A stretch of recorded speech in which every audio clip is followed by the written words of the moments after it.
28mm RPG Rick is here once again with Shauner. Shauner's in suspended animation at the moment. Shauner did a video. It's actually a very short video, 8 minutes, 23 seconds. It's amazing. It's like a record for him. But I did mention a comment on his one of his videos, and the thing that I mentioned was, yeah, there's role players. So he's talking about ROLL players and ROLE players. And I know a lot of players out there will go ahead and put themselves into the category of the role, as in playing a role player. However, they don't do that, and although they try, but we'll just listen a little bit here. So just give you the essence of what's happening. So Sean, take it away. Hey, so Sean, what's going on? Rick and Mighty Iraq kind of asked similar questions on a video. Something about, role players not doing the roles so much, other players doing just roles so much, not role play at all. I mean, there's like, before you even role play, before you even join a role play group, I guess the first thing you want to do is find a game mechanic that suits what you're after. If you're after role play, I recommend using a game mechanic that doesn't get in the way of role play. he's going to talk a little bit about that, but yeah, check out his video. But the thing is, when we used to play back in the old days, we're talking like first edition, and the Holmes edition, and that we didn't have, there wasn't a lot of rules. So you had your basic combat rules that was covered.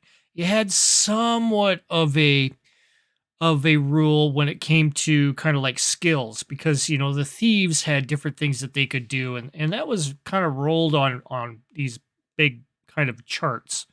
So these charts, which would have percentages of things that would succeed and stuff like that. It was a very odd thing, but I think what was cool about those was it gave us, like, the game masters back then, some ideas of how to make the skills, like things that were not put into the rules. Like, what would you roll for hunting for, like, some creatures, some fauna in the forest? What would you do? How would you do that?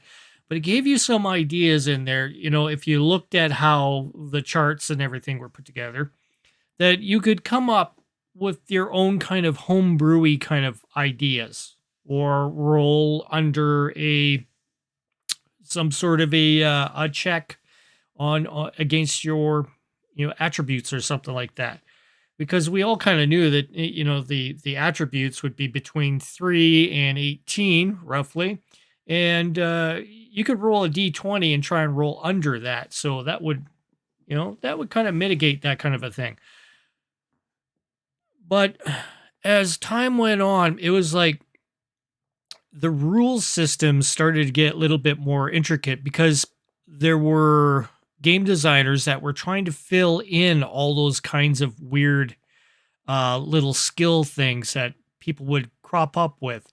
So there were game designers that were making these, I mean, they were just ways to mitigate this kind of problem. Something comes up, you don't know how to do it using the dice, so they would introduce dice rules for all these kinds of things. So by the time second edition came around, there were books that were coming up with all kinds of things for all different kinds of ways of doing certain things, developing skills, having backgrounds, which included some skills. So if you were if you were a seaman or a sailor or a pirate, uh, you would have you would have a background in how to sail, and you would probably know how to swim and stuff like that. So it would give you little clues like that, and give you some ideas of what swim would be under, as far as, is it a strength feat that you're doing, or is it a dexterity feat, or what is it that you're actually doing when you're swimming. So it give you some little guideline rules like that you would use. Now, come to third edition, they started introducing these new things like feats. So they started introducing these new powers that you would get every couple of levels, and they also started integrating like other parts of other classes. So so you could end up playing a fighter that would have some thief kind of skills to them, and vice versa and stuff like that. So as time went on, there were these more and more rules that you can bring up. Finally, we get to fifth edition, and there's like pretty much a rule for almost anything, except for how to actually role play, as in ROLE, role, playing a role. Now, a lot of players will think that playing a role is playing a class. So that's what that means. But when you are actually role playing, you're being in the character. And this is something that we used to do back in the day. It was like, okay, like you would, your game master, in my case, Ted says, yeah, there's, try to keep that, out of character talk down kind of idea. And we had it in our minds to stay in character. So whenever you did say anything, it was in character. Okay. Even if it was kind of like a mundane kind of corp or something, it had to be considered in character, because there was a lot of times where somebody would say, oh yeah, I should just kick him off this cliff. And everybody would kind of look at each other and go, okay, roll. And the guy would go, oh no, no, no, no. I was just speaking in my mind, no, no. When you're playing our game, everything was in character. So whatever you said was in character. And that's something that people don't do nowadays. And it has kind of got lost, because now you have all these kind of rules for all this kind of weird stuff. But back then we didn't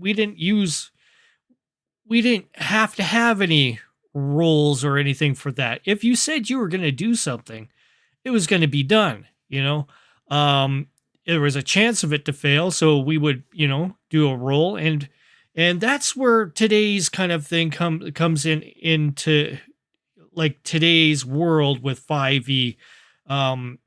There are a lot of rules, like for a lot of situations, and some of them are kind of still kind of in that sketchy kind of, murky realm of fog, and still kind of not quite coalesced into something, like of a actual ruling.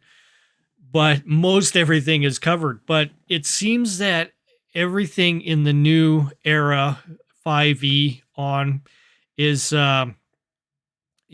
nobody's really concerned about playing doing the role play.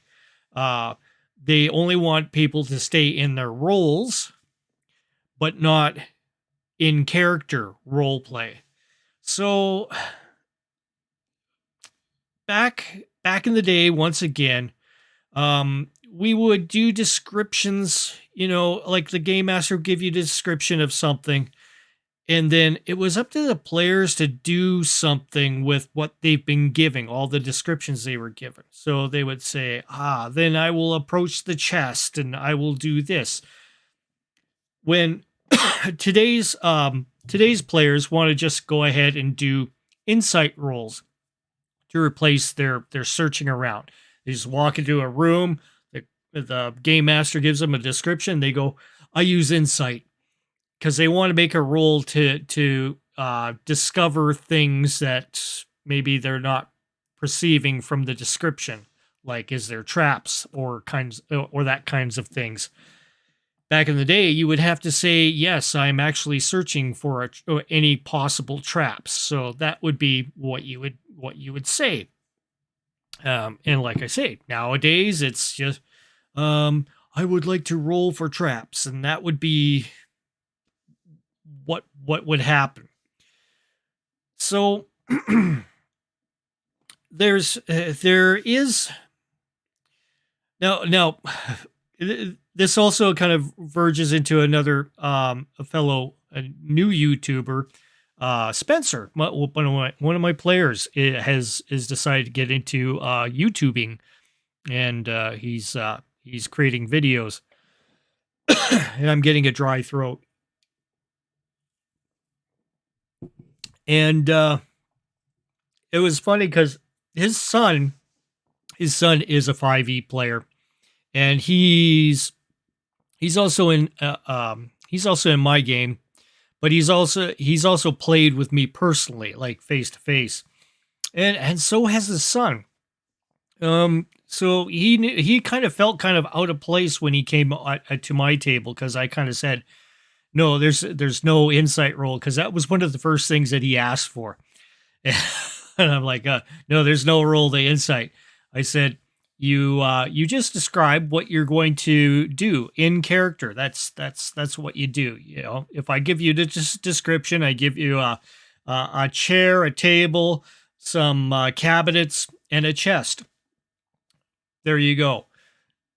You decide what you're going to do as a player. So you say, I'm going to check out the chest. I will move over to the chest and observe it for any kind of traps and that sort of thing. Definitely good go. Sorry. So after he only played one session with us, but I think he caught on quite a bit to what we were doing. And I did have some minis on the table, so it kind of helped him kind of understand the logic behind what we were doing, without putting him into a totally alien environment of total theater of the mind. I was going to go ahead and expound on that later with him, because new character, new player, and it's a totally new group to him. He's so used to playing the 5e way, and that's it's a culture shock for him. So now he's with his dad. Spencer is playing with him, and Spencer is trying to verge him onto some ideas that he's learned from playing with me, but it's a hard thing, and you gotta really kind of ease them in if you're going to do that. And if you don't, you might just totally turn them off of what you're doing, because it just seems so weird. And that's a lot of pushback that we're getting today. We're doing videos. Shauner's doing videos. I'm doing videos.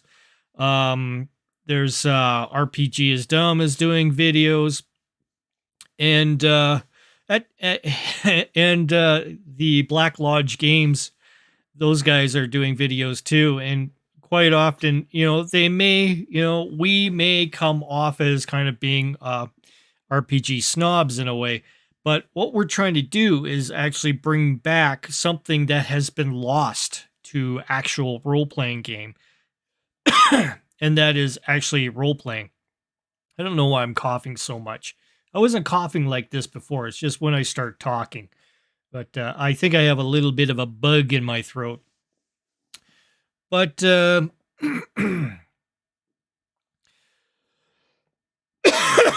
sorry about that. There's there's going to be a lot of players out there in the 5e kind of realm, and they kind of squirt out from the 5e into other venues of other games too, and they start playing the game the same way, rolling the dice for all their if button or kind of, questions that they may have. Can I do this? Roll a die. Can I do that? Roll a die. And sometimes it seems a little bit overly redundant. And what Chandra was saying here is you got to have a mechanic that works well with role playing.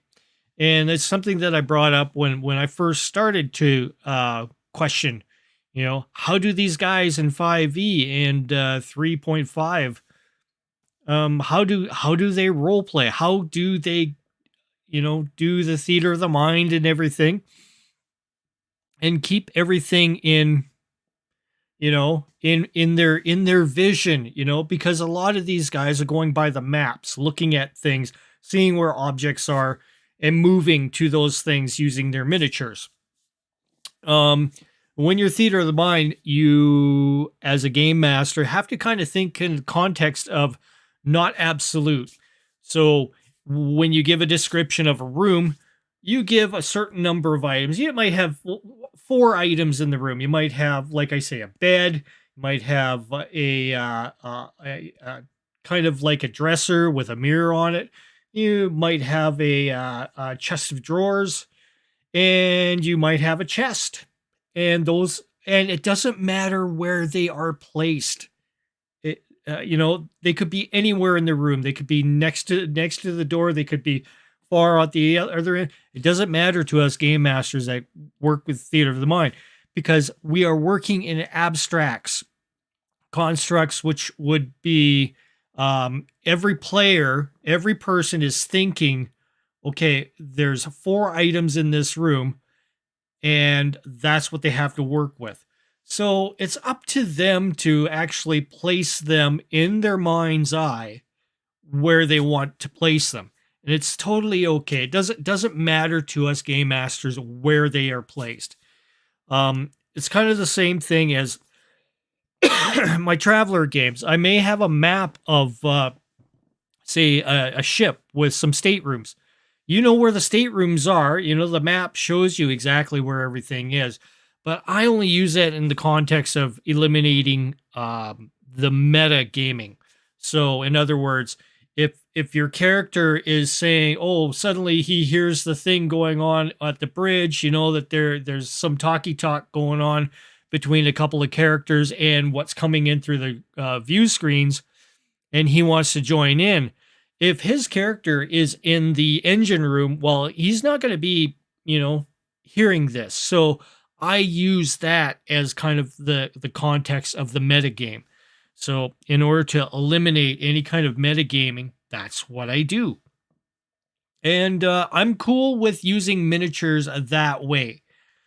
And and to me, that's as far as I go with miniatures in the role playing games, because sometimes you have to have that in place in order for other players to not interrupt in a specific kind of role playing dialogue.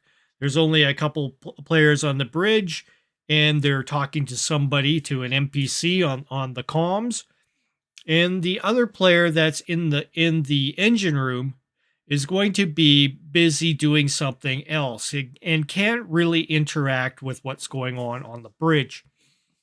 Not unless he calls in and says, hey, it's Joe from the bridge. What's going on up in the in the bridge right now?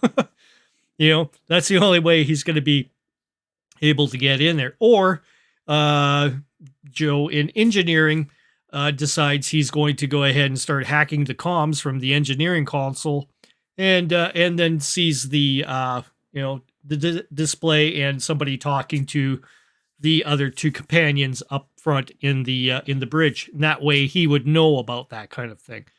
But it isn't until they say that they're going to do a thing that it actually happens. So and that's kind of important, is to kind of have that game mechanics, a kind of game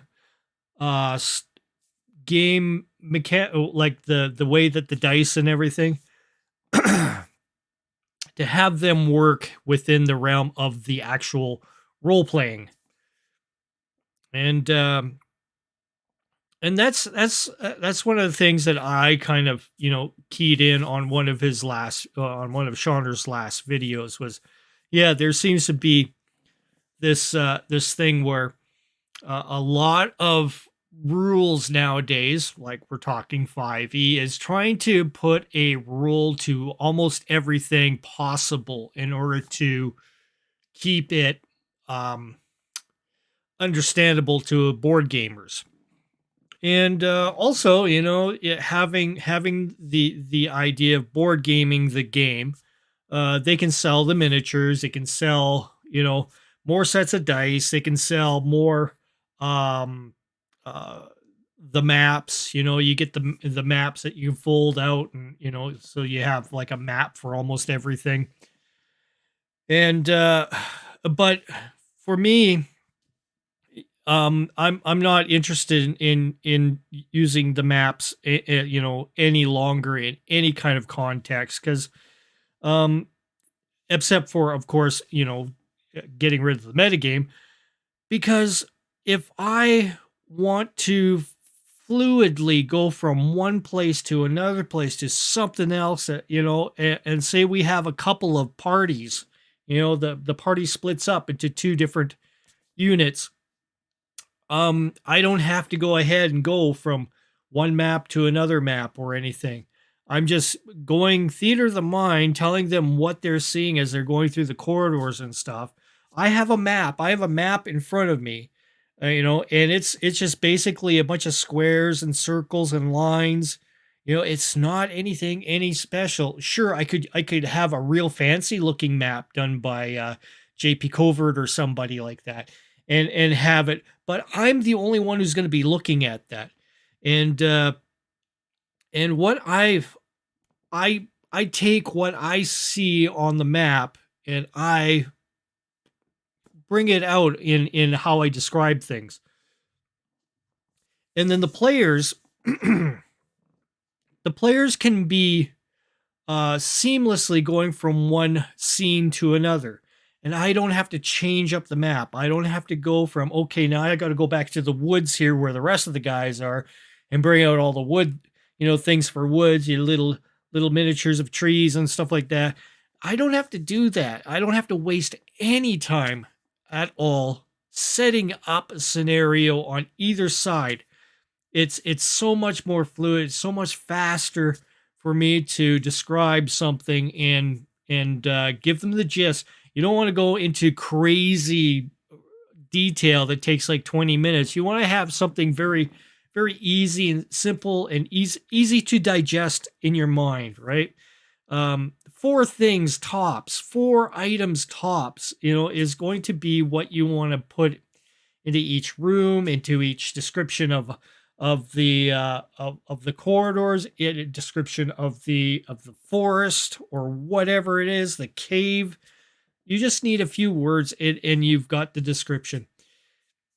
And to flow from one to the other without having to bring out a new map, reiterate stuff on the virtual tabletop.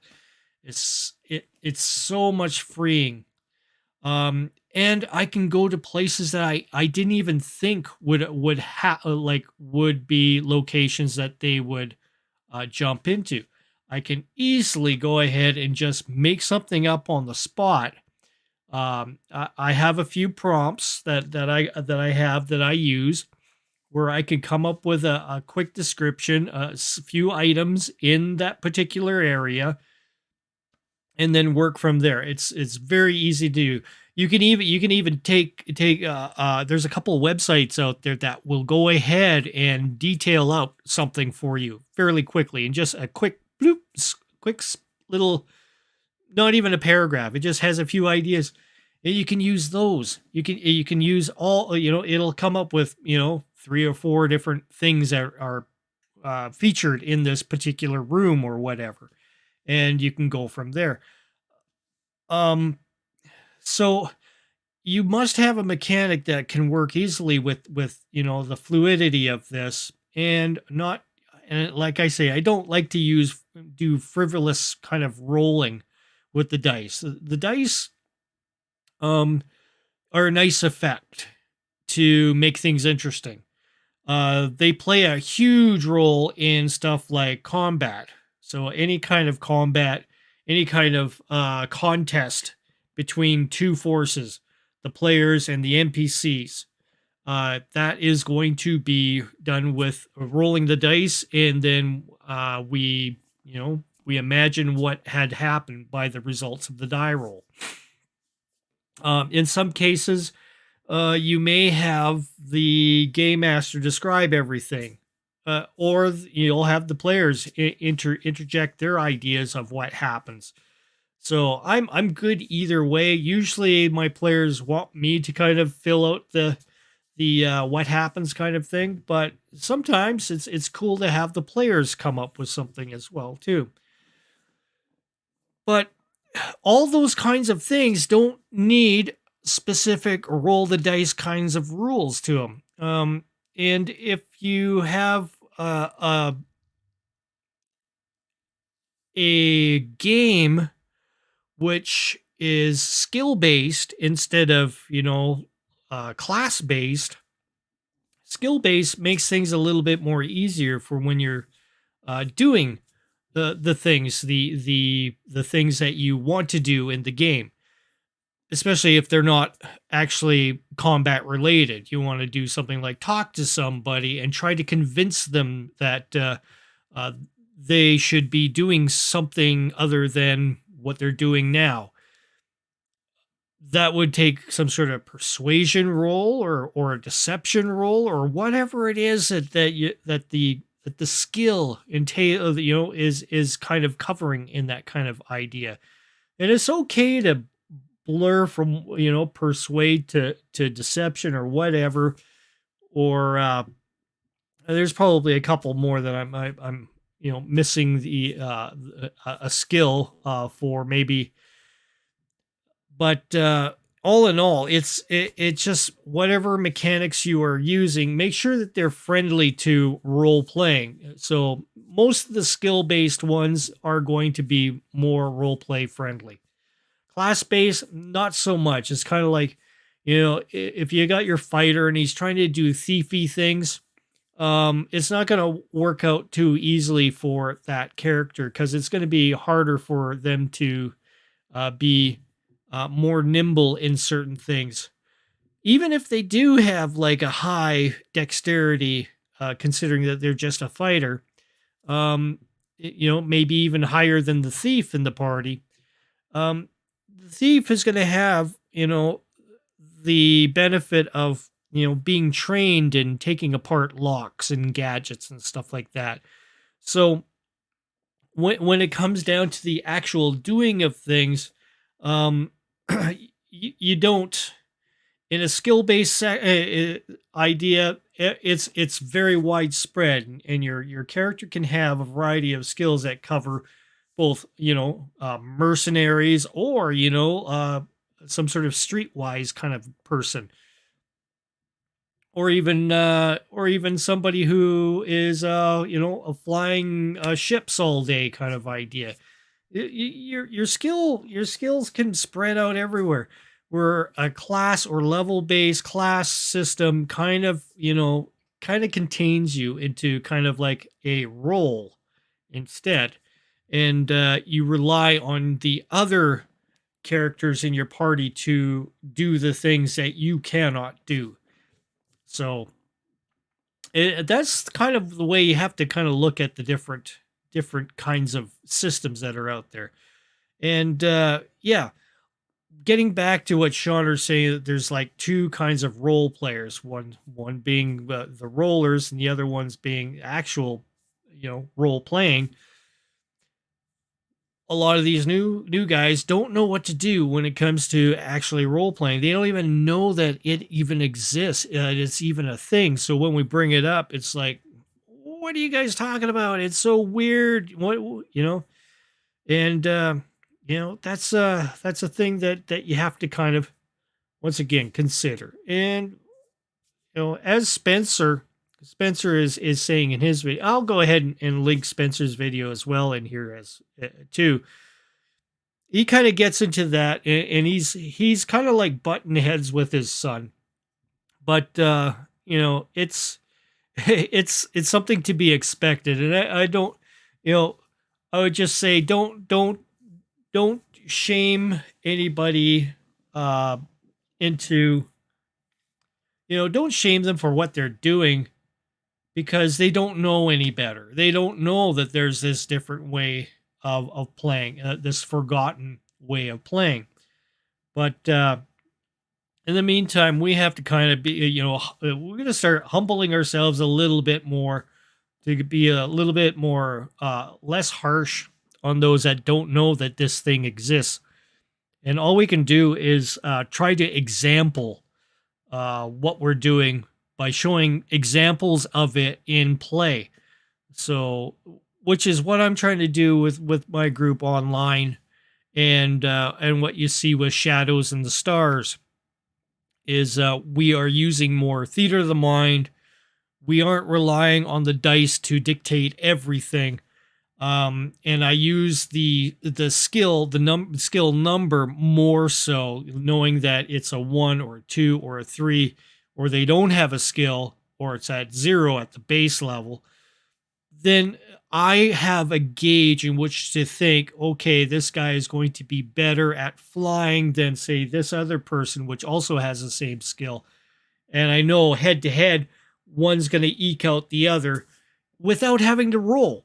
Because definitely the person that has a 2 in piloting versus the person that has a 0 in piloting, which means they're just trained, that the one with the 2 is obviously going to beat out the one at 0.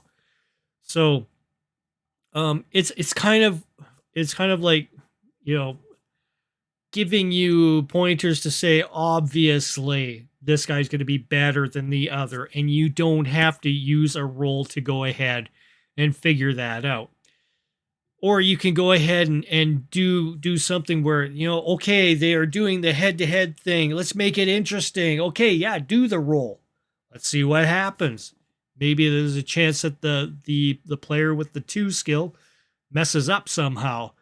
Pulls a G a little bit too much, and because he has been drinking the other night, he starts feeling that blackout because the G's are just too much, and you can put in an excuse like that, and the player who has the 0 ends up getting in behind him, and gives him a shot in the back end, something like that. You could come up with some real interesting kinds of things like that, just by looking at the skills and determining things that way. So trying to get these concepts, these things out in the open. Yeah, we have to example them and show them in an actual process on video in order for people to understand. And as long as we kind of explain that to people, because when somebody that's stuck in 5e and has never role played starts watching a video with people that are just basically talking and not rolling so many dice, they get kind of confused, and they're like, well, what are you guys doing? How come there's no rolls being done? Well, it's because you have to understand that behind the scenes, we already know, the levels of skill are greater with one character versus the other. And we don't have to go ahead and roll for everything. And it makes our gameplay much more faster that way too. I think that's pretty much all I have to say here on this, because, if you want to watch Shauner's stuff, definitely check it out. But I just thought I'd bring this up because I'm kind of referencing, Shauner's video. I don't really want, I'd rather have you go watch Shauner's video yourselves. But that's all I have to say about that. I won't bother you anymore. It's already hit the 35-minute mark here. So if you like what you see, you're learning something, because I'm learning something every day too. Hit the subscribe. Just do it. Because it's free. It will always be free. If you see ads on my YouTube channel, just go ahead and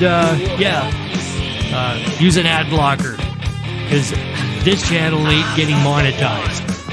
Take care, guys. Thanks.